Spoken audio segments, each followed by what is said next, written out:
Hello friend, मैं सत्येंद्र सिंह राठौर। आज मैं आपको कोरोना के रैपिड एंटीजन टेस्ट के बारे में बताऊंगा। जैसा कि कल हमने बात की थी आरटी-पीसीआर टेस्ट के बारे में। आरटी-पीसीआर टेस्ट चूँकि लैब में होता है और उसके निर्णय जो है या उसके जो परिणाम है बहुत ही सटीक आते हैं, किंतु उसमें 2 से 3 दिन का टाइम लगता है। तो ऐसी कौन सी विधि है जिसमें तुरंत जो है हाथों हाथ कोरोना के रिजल्ट हमें पता चलते हैं? तो 2 विधियां हैं, एक है रैपिड एंटीजन टेस्ट और एक होता है रैपिड एंटीबॉडी टेस्ट। तो आज हम बात करेंगे रैपिड एंटीजन टेस्ट के बारे में। तो इसके लिए थोड़ा सा एंटीजन को समझना आवश्यक है। एंटीजन का मतलब ये होता है कि जैसे हमारा मानव शरीर है, जैसे कोई मानव शरीर है ये, तो मानव शरीर जो है इसमें कोई भी बाहरी जो पार्टिकल है जब इस शरीर में इंटर होता है, कोई भी एक पार्टिकल है जो शरीर में इंटर होता है और शरीर के लिए वो यदि लाभदायक नहीं है, इसेंशियल नहीं है, तो भी यदि वो शरीर की सेल में प्रवेश कर गया, इसका मतलब शरीर में मौजूद जो ब्लड है उसके अगेंस्ट क्या बनाएगा? एंटीबॉडी बनाएगा। अर्थात ऐसा तत्व या ऐसा कोई बैक्टीरिया है या वायरस है या ऐसा कोई प्रोटीन है जो शरीर के लिए आवश्यक नहीं है, फिर भी यदि शरीर में वो किसी तरीके से चला गया, तो ऐसा तत्व शरीर के आंतरिक संरचना के लिए वह एंटीजन का काम करता है। अर्थात जब वो शरीर के इंटरनल प्रवेश करता है तो शरीर के लिए काय का काम करता है? एंटीजन का कार्य करता है। अर्थात एंटीजन है, अर्थात वो शरीर के लिए नुकसानदायक हो सकता है। तो उसके अगेंस्ट शरीर में WBC पाई जाती है। शरीर में क्या पाई जाती है? WBC। WBC उसके अगेंस्ट क्या बनाती है? आपकी एंटीबॉडी का क्या करती है? निर्माण करती है। एंटीबॉडी एक प्रकार से क्या होते हैं? बॉडीगार्ड होते हैं। बॉडीगार्ड अर्थात शरीर की रक्षा करते हैं बीमारियों से। जो भी फॉरेन पार्टिकल या जिसको हमने एंटीजन बोला है, जो शरीर के लिए नुकसानदायक है, वो यदि शरीर में आएगा तो WBC जो है उसके अगेंस्ट क्या बनाएगी? एंटीबॉडी बनाएगी।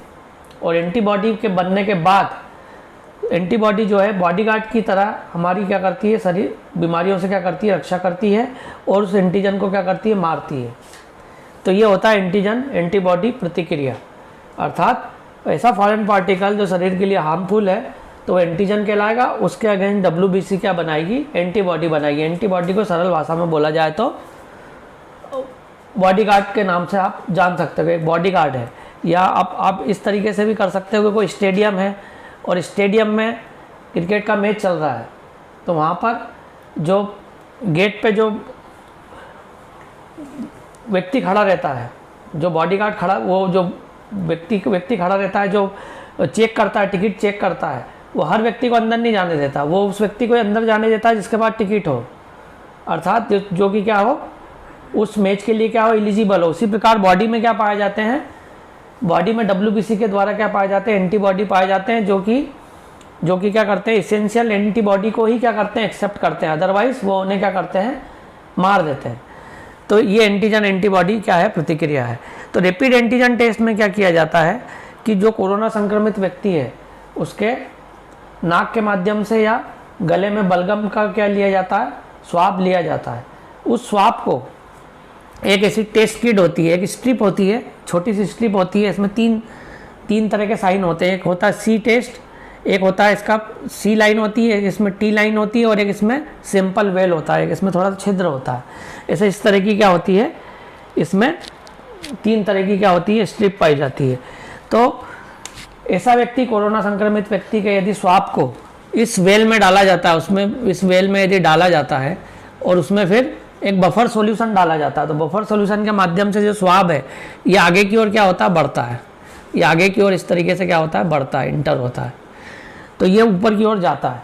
ऊपर की ओर जाने पर इसमें 2 तरीके के परिवर्तन होते हैं। यदि इसमें 2 ग्रीन लाइन इंडिकेट हो जाती है, इस टाइप की C लाइन और ये T लाइन, ये 2 ग्रीन लाइन यदि इंडिकेट हो गई, ये C लाइन और ये T लाइन, तो समझा जाता है कि व्यक्ति क्या है? कोरोना पॉजिटिव है। C लाइन एक प्रकार से क्या होती है? C लाइन एक प्रकार की कुछ नहीं होती। C लाइन इंडिकेट होना यानी कि टेस्ट क्या हो गया है? टेस्ट के लिए जो स्ट्रिप जो है तैयार हो गई है। C लाइन से कुछ भी आइडेंटिफाई नहीं होता। C लाइन अर्थात जो सॉल्यूशन है, जो बफर सॉल्यूशन है जिसमें आपका जो स्वाब डाला गया है, वो यदि यहाँ तक पहुँच गया तो C लाइन आ जाती है। और उसके बाद यदि T लाइन इंडिकेट हो गई, हरी लाइन इंडिकेट हो गई तो माना जाता है कि व्यक्ति कोरोना पॉजिटिव है। और यदि किसी व्यक्ति का स्वाब लिया और उसे सिंपल वेल में डाला और देखा कि सिर्फ सी लाइन ही इंडिकेट हुई और टी लाइन इंडिकेट नहीं हुई, तो माना जाता है कि वो व्यक्ति क्या है, कोरोना से क्या है, ग्रसित नहीं, अर्थात उसे कोरोना नेगेटिव माना जाता है।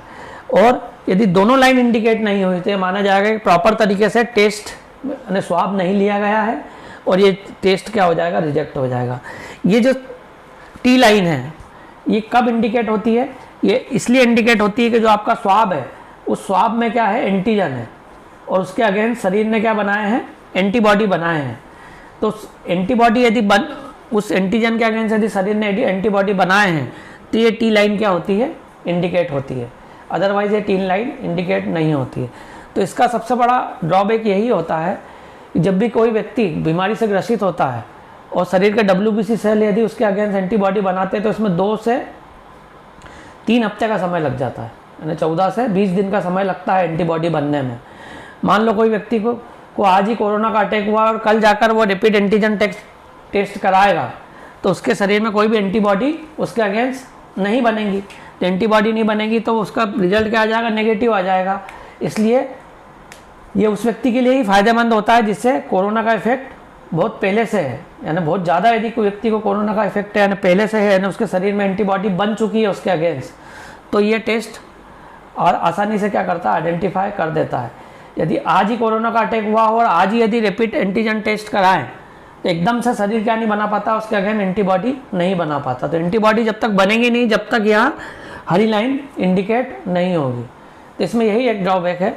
बाकी जो आपका RT-PCR टेस्ट है उसमें ऐसा नहीं होता। उसमें यदि व्यक्ति के शरीर में यदि कोरोना है तो वो तुरंत क्या कर लेता है, उसे डिटेक्ट कर लेता है। तो ये था आज का रैपिड एंटीजन टेस्ट जिसमें कि हमने कोरोना टेस्ट के बारे में आपको बताया। धन्यवाद।